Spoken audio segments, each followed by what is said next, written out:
Hello children, welcome to this NEET crash course. The chapter on which we are solving problems today is electric charges, fields and potentials, and of course capacitors as well. We have already discussed the synopsis and we have revised the concepts. We are familiar with the equations. Now it's the time to learn how to use those equations to solve problems. Example 1.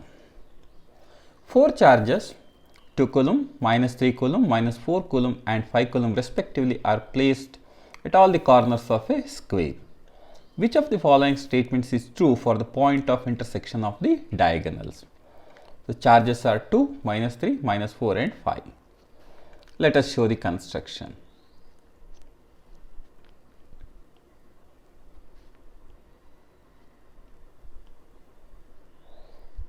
Two, minus 3, minus 4 and 5. Electric field is 0, but the electric potential is non-zero. Electric field is non-zero, etc. So the question is about the electric field and the potential. Now if you look at the net charge kept on the system, and that is 0. 2 minus 3 minus 4 plus 5. So the net charge is 0.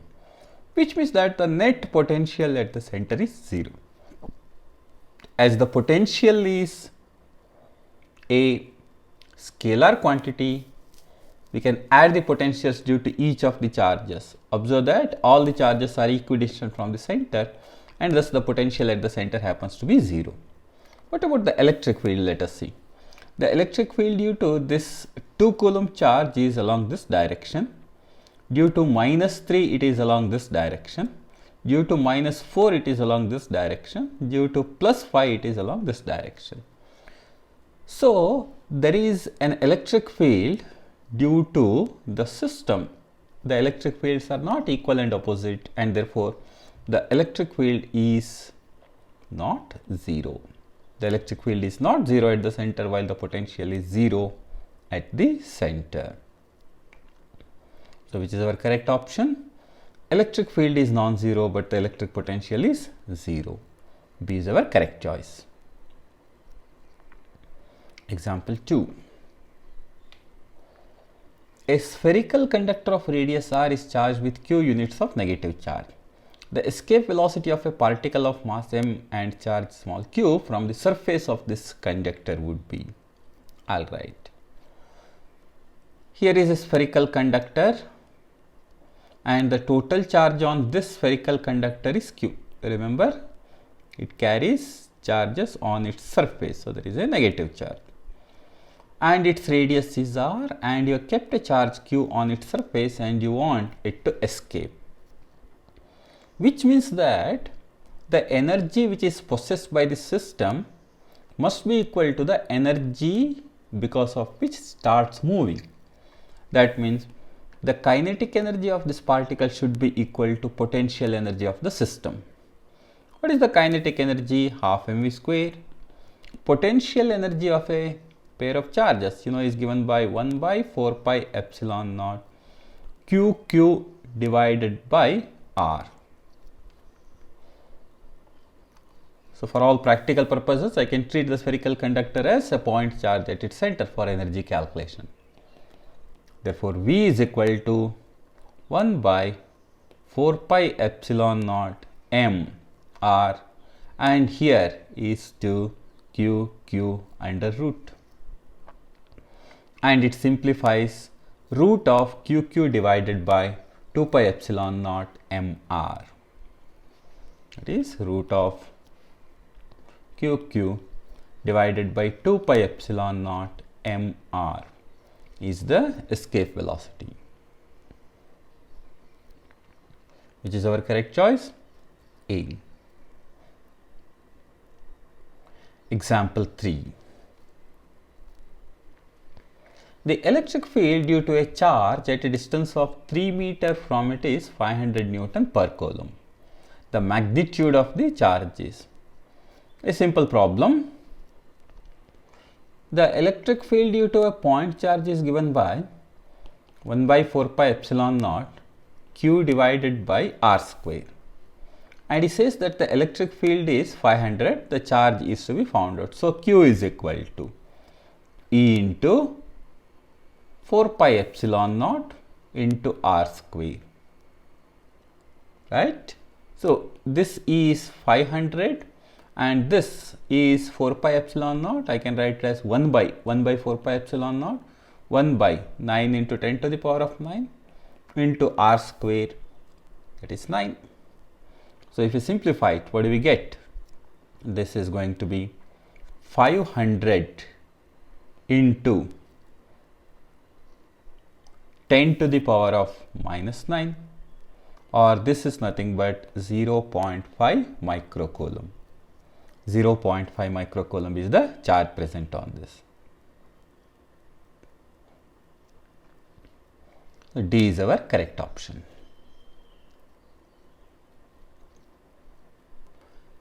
Example 4. In a uniform electric field, a charge of 3 coulomb experiences a force of 3000 Newton. The potential difference between 2 points 1 centimeter apart along the electric line of force will be. There is a uniform electric field and it says that a charge kept here experiences a force of 3000 Newton. But you know, force is equal to E into Q, that is 3000. Therefore, E is equal to, what do we have? 3000 divided by charge. Charge is 3 coulomb. So, this is 1000 Newton per coulomb. The electric field strength is 1000 Newton per coulomb. Now, the question is, the potential difference between 2 points separated by a distance of 1 centimeter. You know that the electric field in a uniform field is related to the potential difference through this equation. E is equal to delta V by delta X, or delta V is equal to E into delta X. What is that E? We found that this is 1000. What's the value of delta X? 1 centimeter, that is 10 to the power of minus 2. So, this is nothing but 1000 divided by 100 or 10 volts. So, the potential difference between these 2 points happens to be 10 volts, option A. Example 5. Two conducting spheres of radii R1 and R2 are charged with spheres Q1 and Q2 respectively. On bringing them in contact, there is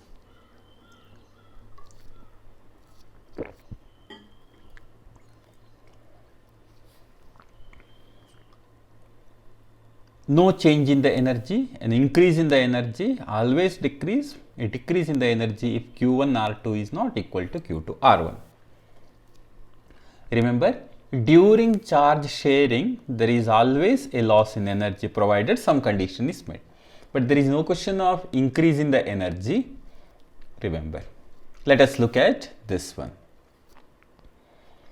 There are two conductors and their radii are R1 and R2 respectively. Their charges are Q1 and Q2 respectively. They are to be brought in contact with each other. Now, upon closing the switch, charge flow takes place only if V1 is not equal to V2. If V1 and V2 are not equal to each other, there is no question of charge flow. That means 1 by 4 pi epsilon naught Q1 by R1 should not be equal to 1 by 4 pi epsilon naught Q2 by R2. What do we have? Q1 by R1 not equal to Q2 by R2, or Q1 R2 should not be equal to Q2 R1. Thus, charge flow takes place only if this condition is not met, or say if this condition is satisfied, rather, charge flow takes place. And due to sharing or during sharing, there is always a decrease in energy of the system. So, let us look at the options. No change in the energy, an increase in the energy, obviously not correct, Always a decrease in the energy. A decrease in the energy if Q1 R2 is not equal to Q2 R1. D is the most appropriate choice. Example 6. In Millikan's experiment, an oil drop having a charge Q gets stationary on applying a potential difference V in between two plates separated by a distance D. The weight of the drop is. Simple problem. In the case of Millikan's oil drop experiment, a charged oil drop experiences two forces, mg and electric force or electrostatic force. If these two are equal to each other, then the oil drop remains stationary. That is, mg should be equal to E into E. And the question is about potential difference. So I will write this as potential difference delta V divided by delta X. E is equal to delta V divided by delta X. So what are we looking for? The weight. The weight, which is mg, is equal to VE divided by D. He says in the question that potential difference delta V is V, separation is D. Therefore, the weight is VE divided by D. VE divided by D or QV divided by D.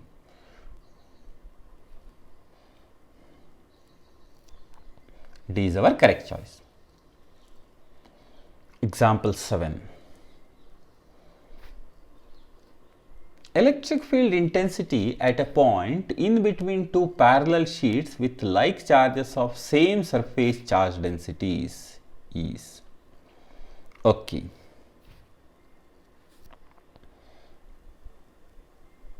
This is one sheet and here is the second sheet. This is plus sigma and this is also plus sigma. And let us consider a point in between. The electric field due to the sheet number 1 is towards or away from it. Due to the second, it is along this direction. We'll call it as E1 and E2 respectively. And due to a sheet of charge, the electric field is given by sigma divided by 2 epsilon naught. And I can write E1 is equal to sigma by 2 epsilon naught. E2 is equal to sigma by 2 epsilon naught. And therefore, the net electric field at that point is sigma by 2 epsilon naught minus sigma by 2 epsilon naught, which is equal to 0. So, the net electric field at that point is 0. And as the electric field is uniform due to any of the sheets, it remains 0 at all the points in between. So, the electric field between the plates happens to be 0. But what if you consider a point outside? For example, if I consider a point here, what is the electric field? Due to both the sheets, the electric fields are away from it, and that's going to be sigma by 2 epsilon naught plus sigma by 2 epsilon naught, and that happens to be sigma by epsilon naught. Example 8. Two positive charges 12 microcoulomb and 18 microcoulomb are 10 centimeter apart. The work done in bringing them closer by 4 centimeter is. Okay. So there are two charges Q1 and Q2 separated by R1, and you want them to be brought closer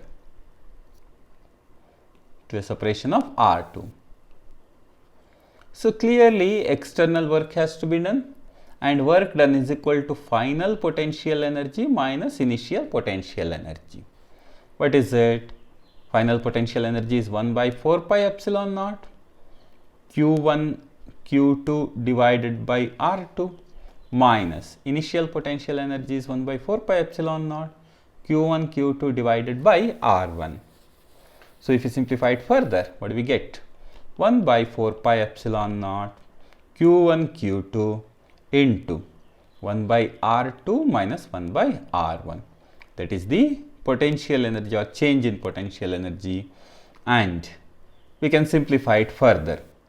9 into 10 to the power of 9 into Q1 Q2 12 into 10 to the power of minus 6, and this is 18 into 10 to the power of minus 6, 1 by R2. So what is that? 1 by, what is the initial separation? 10 centimeter. And what is the final separation? They are brought closer by 4 centimeter, which means the final separation is 10 minus 4, that is 6 centimeter. We can simplify it further, and it gives you 13 joules. So C is our correct choice. Next one. The electric flux through a hemisphere of radius r placed in a uniform electric field of intensity E parallel to the axis of the circular plane is. Okay. We can show the construction like this. This is a hemisphere. Okay. And it says electric field is parallel to the axis of its circular plane. So this is a circular plane and this is the axis of the circular plane. And there is a uniform electric field like this. He says what is the flux through it? Clearly, the flux through this is same as flux through the curved surface, because there is no flat surface, right? I am considering it as a bowl, an open structure, not a closed structure. It's a hemisphere, not a solid hemisphere. It's an open one. It's something like a bowl. So if I consider this, the flux is flux over the curved surface. The flux over the curved surface is nothing but E A cos theta. The electric field is uniform everywhere. But is that theta same at all the points? No. For example, if I consider the area vector for different parts of this hemisphere, they are all different in direction. However, if you take this A cos theta, that means I take the component of every A. What do I get? I get something like this. This A cos theta happens to be the perpendicular component of the curved surface. That means the part which is perpendicular to the axis. But you know, this A perpendicular refers to the area of the circular part. It refers to area of the circular part. Thus, the flux is equal to E into area of the circular part. But area of the circular part is pi into r square, and therefore the flux is E into pi r square. So the flux over the hemispherical bowl is E into pi r square. It is same as flux over the plane surface, remember.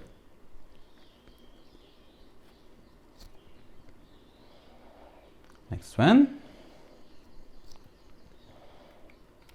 Two identical metal balls with charges plus 2q and minus q are separated by some distance and exert a force F on each other.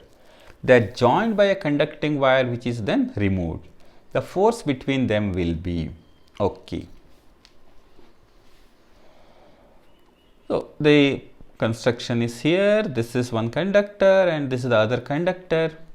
They carry charges plus 2q and minus q. Their radii are same, r each.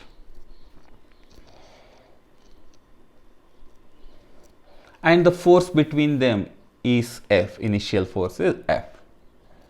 And later they are joined and the conducting wire is removed. When these two are joined, the net charge on the system happens to be 2q minus q, that is q, and that gets shared equally, q divided by 2 each. The net charge is 2q minus q, that is q. Q on each conductor means q by 2, q by 2. So what is the final force? This is equal to 1 by 4 pi epsilon naught 2q into q divided by say some distance d square, and the final force happens to be 1 by 4 pi epsilon naught q by 2 into q by 2 divided by same separation square. So if we simplify it further, what do we get? F2 divided by F1. But you notice this is nothing but 1 divided by 8. Yes, 1 divided by 8. Or F2 is equal to F1 divided by 8 or F divided by 8. So the force between them becomes 1 by 8 times the initial force. D is our correct choice. Next one. The electric field at a point at a distance r from an electric dipole is proportional to. The electric field due to a dipole. Suppose I consider a dipole minus q and plus q, and 2L is the dipole separation and the point is located at an angle theta at a distance r. Then the electric field at that point is given by 1 by 4 pi epsilon naught p by r cube into square root of 1 plus 3 cos square theta. 1 plus 3 cos square theta. And if you consider the direction, it subtends an angle alpha, which is given by tan alpha is equal to half tan theta. Thus, the electric field is inversely proportional to cube of this distance. So, for a short dipole, E is proportional to 1 by r cube.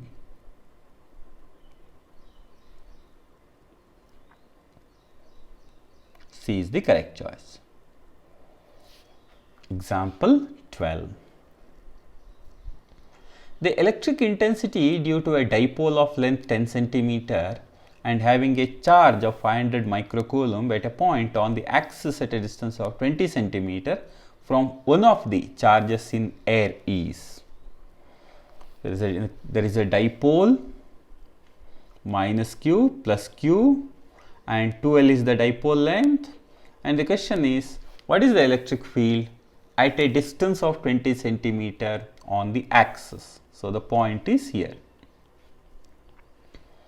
The electric field at a point on the axis of a dipole, you notice that this distance 20 centimeter is not a far off distance. So, we can't use the short dipole formula. We have to consider the actual formula for the dipole field. That is 1 by 4 pi epsilon naught into 2 p r divided by r square minus a square to the power r divided by r square minus a square to the power of 2. R square minus a square to the power of 2. I will write again 1 by 4 pi epsilon naught 2 p r r square minus a square whole square. That's right. What is that r? R is this distance, and here we can take the separation as 2a. Thus, this becomes 9 into 10 to the power of 9 into 2 into dipole moment is charge into charge separation 0.1, because the separation is 10 centimeter or dipole length is 10 centimeter, that is 0.1, and this is at a distance of 0.2 meters whole divided by r square. What is that? 20 centimeter 0. So, if you look at this is 0.25, this distance r, this is 0.2 and this is 0.05. So, the total separation is 0.25 centimeter or rather meter. So, 0.25, 0.25 square minus 0.05 square whole square. And upon simplification, you get this as 6.25 into 10 to the power of 7 Newton per coulomb.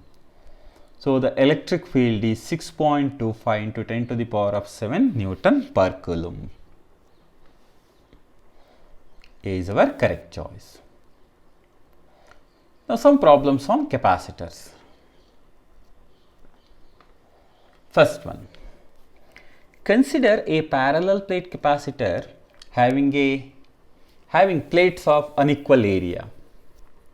When a battery supplies charges plus Q1 and minus Q2 to the two plates, how are they related? Okay. So if you consider the plates of a parallel plate capacitor, this is given plus Q1 and this is given minus Q2. And remember, this is because of the battery connected to the plates. Now, the charges supplied by the positive and the negative terminals of a battery are always equal and opposite. So, magnitude wise Q1 and Q2 are equal. But one plate gets positive charge, the other plate gets negative charge. Therefore, we can write Q1 magnitude is equal to minus Q2. So, the charges are equal. So, value of Q1 and that of Q2 are equal to each other. Next one.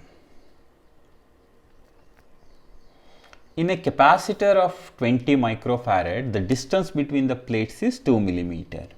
If a dielectric slab of width 1 millimeter and dielectric constant 2 is inserted between the plates, then the new capacitance is, okay. So, the initial capacitance is epsilon naught A divided by D, while the final capacitance is how much?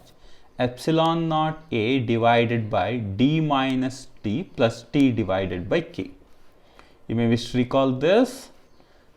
The plate separation is D and you have inserted a dielectric slab of width T, dielectric constant being K. So, if I substitute here, what is it going to be? This is nothing but epsilon naught A divided by D minus, this is D by 2 plus T is 2 divided by, what is that? T is D by 2 divided by, this is also 2. So, this is epsilon naught A divided by D by 2 plus D by 4 epsilon naught A divided by, it further simplifies to 2 divided by 3 epsilon naught A divided by D, that is right. So, finally, 2 by 3 times, that is nothing but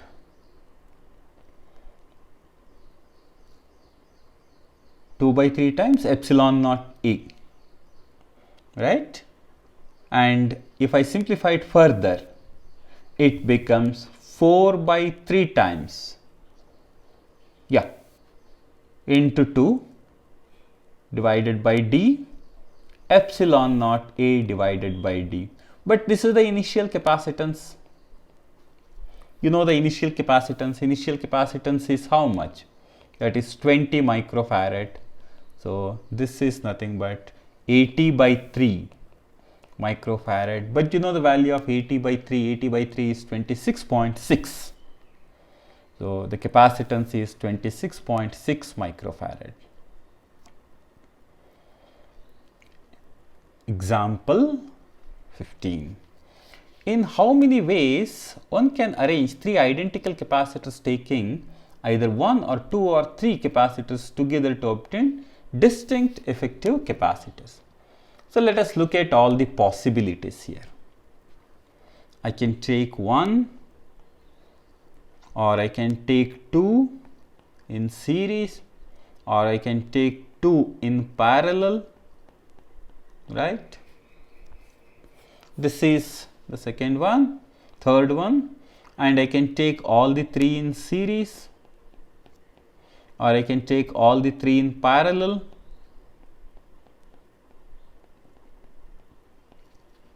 and then what can I do? I can take one capacitor and the other 2 can be connected in parallel, or I can take these two capacitors in series and I can put another in parallel. So these are all the possible combinations. These are all the possible combinations, right? So if you look at this combination, how many combinations are possible? 7 combinations are possible. So these are all the possible combinations of 3 capacitors giving rise to distinct values. So 7 combinations are possible. And as a practice, you can find out the capacitance of each of the systems also. Next one. A parallel plate air capacitor has a capacitance C. When it is half filled with a dielectric, the percentage increase in the capacitance will be. Okay. This is the construction. Its capacitance is C. Now, from this, you have the system. You are going to fill it up with dielectric of dielectric constant 2, and it is half filled. Now, this arrangement is equivalent to something like this.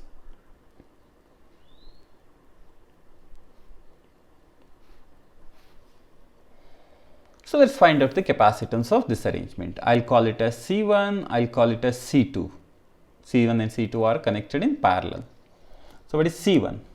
C1 is equal to epsilon naught A by 2 into dielectric constant is 2 divided by D. That is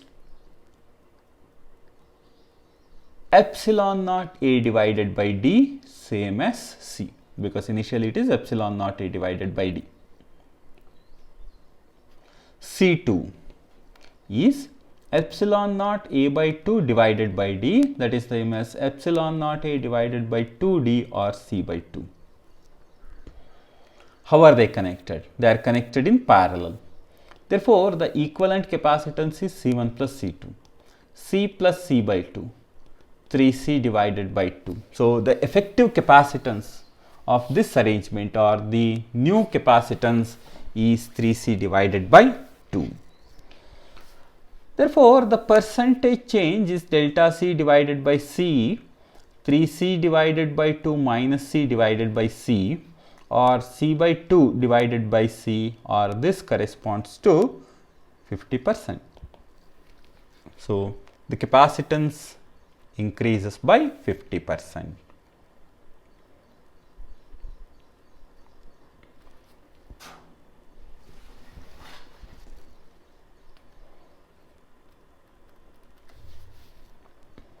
Next one, a finite ladder is constructed by connecting several sections of 3 microfarad, 6 microfarad capacitor combinations as shown. The value of C such that the equivalent capacitance of the ladder between the points A and B becomes independent of the number of sections in between is. Okay. So the construction can be shown here.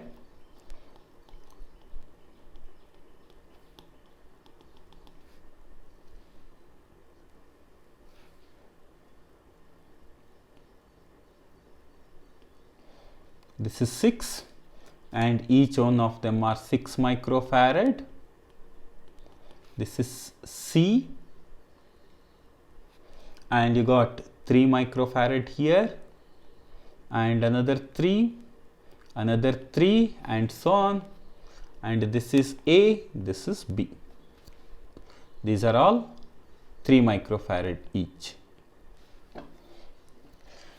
The question is, what is the value of C such that it becomes independent of the number of sections? It becomes independent of the number of sections. So now let us assume that it goes up to infinity. As you can notice, it goes up to infinity. That means it is independent of the number of sections. So I am going to consider it like this. this is 3 microfarad, this is 6 microfarad, and by the repeated addition of this segment I can generate this network, ladder network, by repeated addition. Suppose the equivalent capacitance is X. Let the equivalent capacitance be X. So then I can retain this part and the rest of the segment can be replaced by its equivalent capacitance. On what basis? It is simple, because it is an infinite ladder network, whether you remove one segment or add one segment does not matter. So I am removing the first segment and the rest of the segment looks like the original one. So this is what I have. Between A and B, the equivalent capacitance that I want to find out is X, and the first segment has the following parts: 3, 6 and X. 6 and X are connected in parallel, so I have 6X divided by 6 plus X, and another 3 is connected in parallel, and this is A, this is B with X in between. That is the equivalent capacitance. So if I simplify it further, I should write X is equal to 3 plus 6X divided by 6 plus X. Right? So I can simplify it further. I get quadratic as x square minus 3x minus 18 is equal to 0. And upon simplification, I get x is equal to 6 microfarad. That is the equivalent capacitance. That is the value of C that should be connected. That means if I connect a capacitor of 6 microfarad, then it becomes independent of the number of segments. So if I connect an equivalent capacitance at that point or at the end, then the number of segments does not matter. So 6 microfarad is the answer. 18.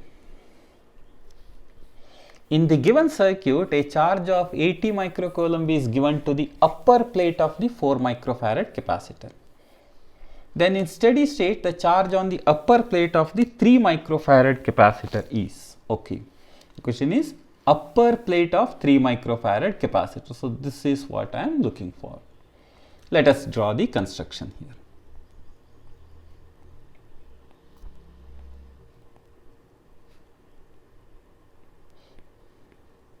This is grounded and this is here, and this is 4 microfarad capacitor, this is 2 microfarad capacitor, this is 3 microfarad capacitor, and we have given a charge of 80 microcoulomb to the top. Then in steady state, the charge on the upper plate is, okay. So if you notice, 80 microcoulomb is the charge on this plate, so clearly it must be minus 80 here. So 80 that is, and you have got minus 80 microcoulomb, which means that this being 4 microfarad capacitor, the potential difference across the plates must be 20 volts. Correct? It must be 20 volts. And if you look at these two which are connected in parallel, 2 and 3 in parallel is 5. So this is 5 microfarad. What is the potential difference across this? If I calculate that potential difference, I will have the answer, isn't it? So what is that equal to? In series combination, you notice that these two are actually connected in series now. In series combination, potentials divide in the inverse ratio of capacitors.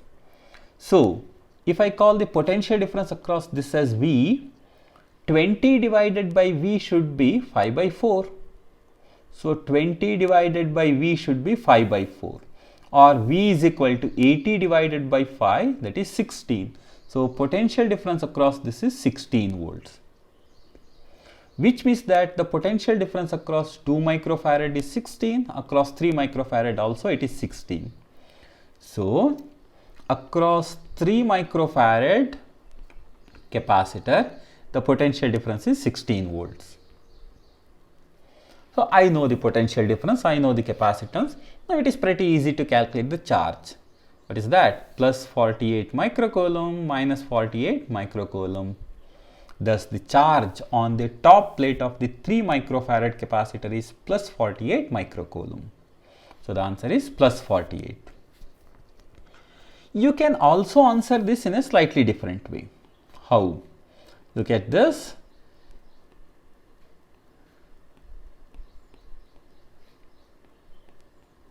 This is the arrangement. Because the top capacitor gets 80 microcoulomb, this entire arrangement should also get 80 microcoulomb, because these two, which are actually connected in parallel, is in series with the top. In parallel combination, charges divide in the ratio of the capacitances.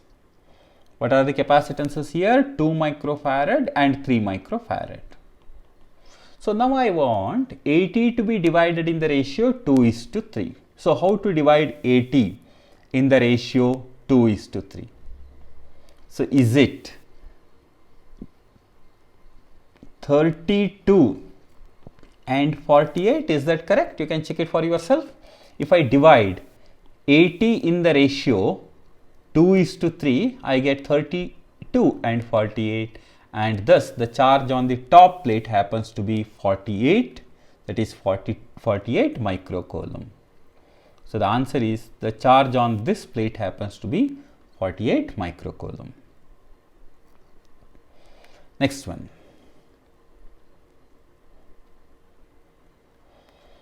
Two metallic spheres of radii 1 cm and 2 cm are given charges of 10 to the power of minus 2 coulomb and 5 into 10 to the power of minus 2 coulomb respectively. If they are connected by a conducting wire, the final charge on the smaller sphere is, okay. So there are two conductors, their radii are 1 cm and 2 cm respectively, and they carry charges 10 to the power of minus 2 coulomb and 5 into 10 to the power of minus 2 coulomb, and they are going to be connected, the final charge on this one. To calculate the final charge, I will consider the idea of charge is equal to C into common potential. So if I know the common potential, I can calculate it. How to find out the common potential? Common potential is Q1 plus Q2 divided by C1 plus C2. What is that Q1 plus Q2? Q1 is 10 to the power of minus 2 plus Q2 is 5 into 10 to the power of minus 2 whole divided by C1 plus C2. Now let us look at this. C1 is equal to 4 pi epsilon naught R, that's right, and I can write it as C. C2 is equal to 4 pi epsilon naught into 2R, that is 2C. So this becomes C plus 2C, that is 3C. So 6 into 10 to the power of minus 2 divided by 3C, or what do we have? This is 2 into 10 to the power of minus 2 divided by C. C is 4 pi epsilon naught R. Now it is easy to substitute. What is the value of R? R is the radius of the first conductor. So you can substitute and simplify, and upon simplification we get the answer as 2 into 10 to the power of minus 2 coulombs. So the charge on the smaller sphere becomes 2 into 10 to the power of minus 2 coulombs. Next one. A condenser of capacity C1 is charged to a potential V. The electrostatic energy stored in it is U. It is connected to another uncharged condenser of capacity C2 in parallel. The energy dissipated in this process is, okay, initial energy is equal to half C1 V square. final energy is half C equivalent and V common square. That is equal to half C1 plus C2, and common potential is C1 V1 plus C2 V2 divided by C1 plus C2. That is C1 V plus 0 divided by C1 plus C2 whole square. That is nothing but half C1 V1 square, C1 V1 square, that is C1 square V square divided by C1 plus C2. One set of C1 plus C2 cancels. Therefore, the loss in the energy is equal to half C1 V square minus half C1 square V square divided by C1 plus C2. You can simplify it to get the answer as C2 divided by C1 plus C2 into initial energy, that is U. This is the loss in the energy, that is the energy dissipated. A is our correct choice.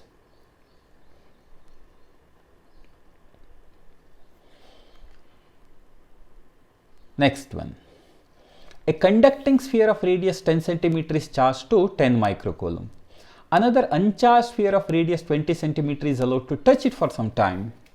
After that, if the spheres are separated, the surface charge density of the spheres will be in the ratio. Okay. There is a conducting sphere whose size is 10 cm and it is charged to 10 microcoulomb. Another of radius 20 centimeter, I'll call it as R2, which is uncharged, is brought in contact. Now the question is, what is the surface charge density? Okay. Surface charge density is charge per unit area. So now to find out the final charges on them, I'll calculate the common potential, which is C1 V1 Q1 divided by C1 plus C2. That is C plus 2C, I'll write as Q1, that is Q divided by 3C. Why 2C? Because its radius is twice. So this is the common potential. Therefore, the final charges are Q1 dash is equal to common potential into its capacitance. So C into Q divided by 3C, that is nothing but Q by 3. Final charge on the second is its capacitance into common potential, that is nothing but 2 by 3 Q. Therefore, the surface charge densities sigma 1 dash divided by sigma 2 dash are charge per unit area Q by 3 whole divided by A divided by 2Q by 3 whole divided by 4A. Why 4A? Because its radius is twice. That is nothing but 2 divided by 1. Therefore, the surface charge densities are in the ratio 2:1. Example 22. In the given circuit, if point C is connected to the earth and a potential of plus 80 volts is given to point A, the potential at point B is okay. So the construction can be shown here. 3 microfarad and you got 6 microfarad and another 6 microfarad connected in series, and then another 6 microfarad connected across the entire setup in parallel. And this is at 0 volts as it is connected to ground. This is given a potential difference of or potential of 80 volts. Now this is equivalent to the following construction. This is 3 microfarad. This point is B, by the way. This is point B. And what is the capacitance of this entire setup? It is easy to find out. 6 and 6 are in series, so 3. 3 and 6 are in parallel, that is 2. So 2 microfarad.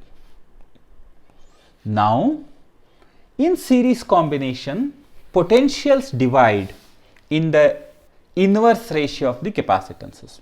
So 80 volts should be divided in the ratio 2:3. Correct? So 80 volts should be divided in the ratio 2:3. So how do I do that?